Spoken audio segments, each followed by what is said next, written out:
In a time not so distant from our own, Earth, our beloved home, began to wither and die.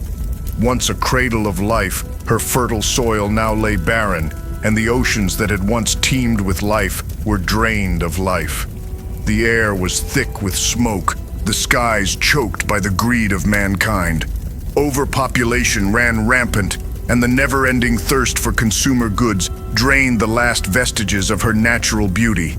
Vast cities stretched across the land, but beneath their gleaming surfaces, people grew restless, unfulfilled, and sickened by destruction of nature for material wealth.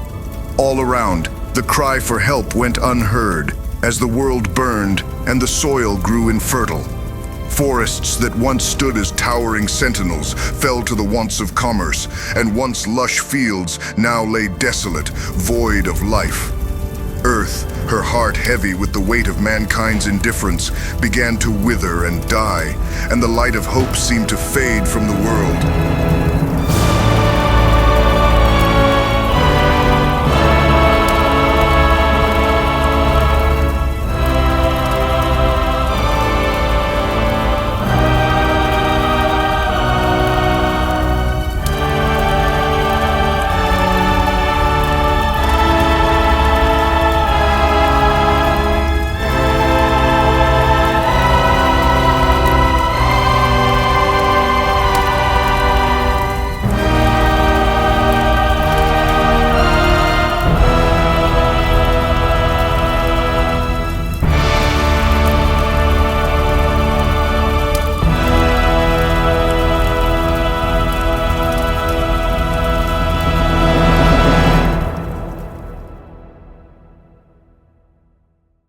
Yet amidst this bleakness, a flicker of hope remained.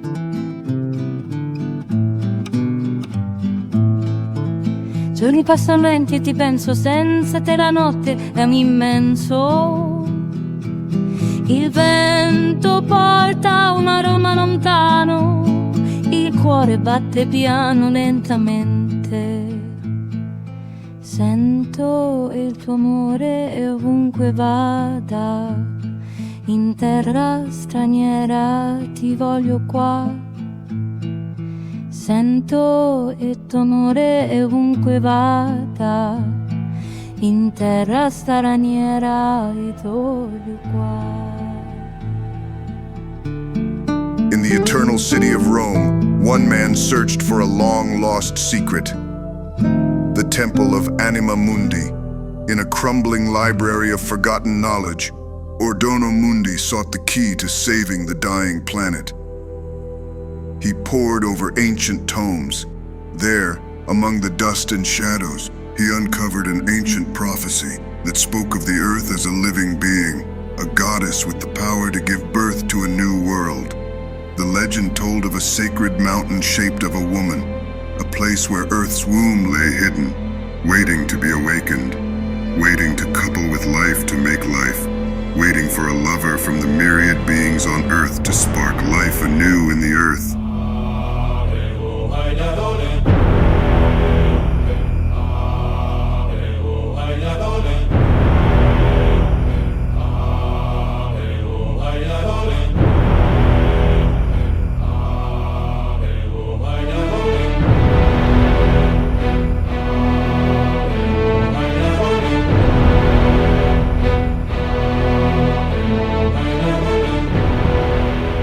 The knowledge and wisdom of the astronomers could one find this place.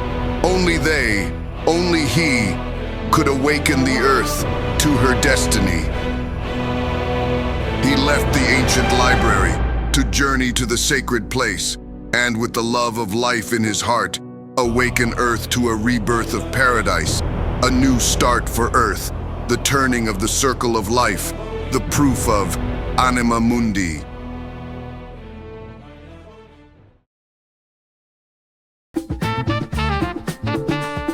Meanwhile, in the palatial towers of the world's elite, the emperor and a mad professor live in the lap of luxury, each indifferent to the devastation of Earth in their own way. They reveled in their wealth and power, even as the world fell apart beneath them. The The emperor, a man driven by wealth, ruled over a kingdom of misery while he grew richer and more powerful by the day.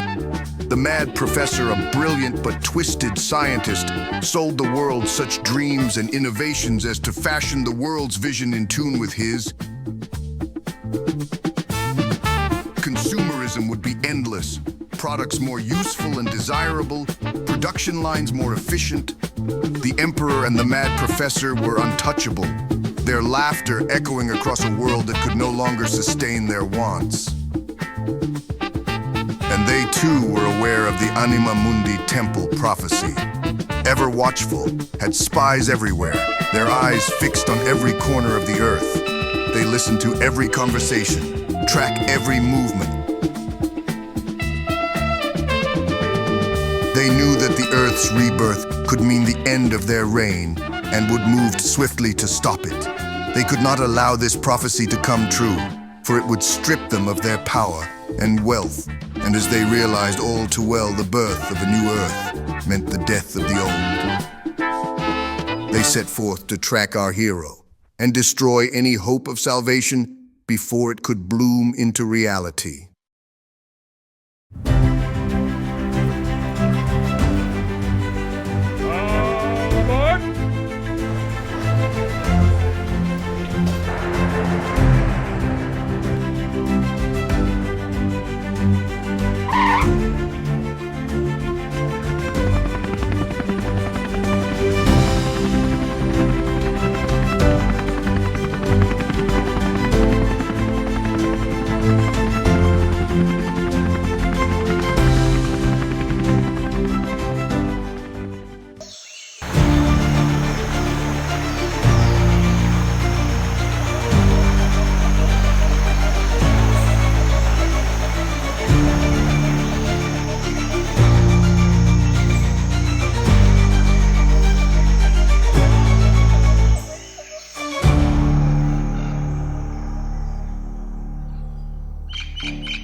Inside the tunnels, the air was thick and fetid. Soft light and warmth seemed to emanate from somewhere. After navigating the labyrinth, our hero emerges into the temple itself. Thick with ancient magic, the very walls seemed to hum with life. Pillars and statues tower to the ceiling, lost in darkness and mist. Strange sounds and shadows dancing in the corner of his eyes play on his mind. His head swims with visions, and a strange feeling comes over him. He stares at the statue of a beautiful goddess, a trick of the light, his eyes deceiving him in half gloom. But no, the statue lives.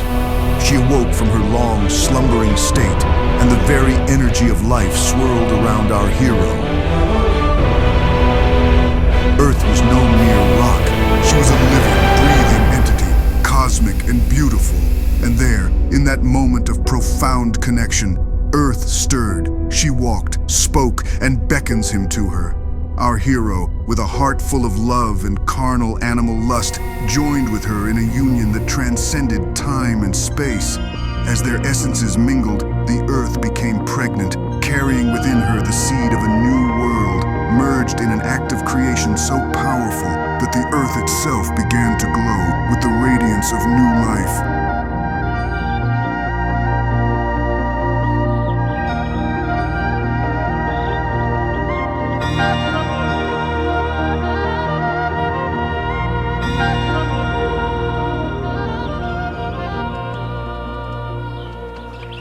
Anima Mundi emerged from the Earth's temple the morning after the night before. Still dazed and confused, he stumbled into the light of the day, feeling more alone than he had ever felt in his life, to find he was not.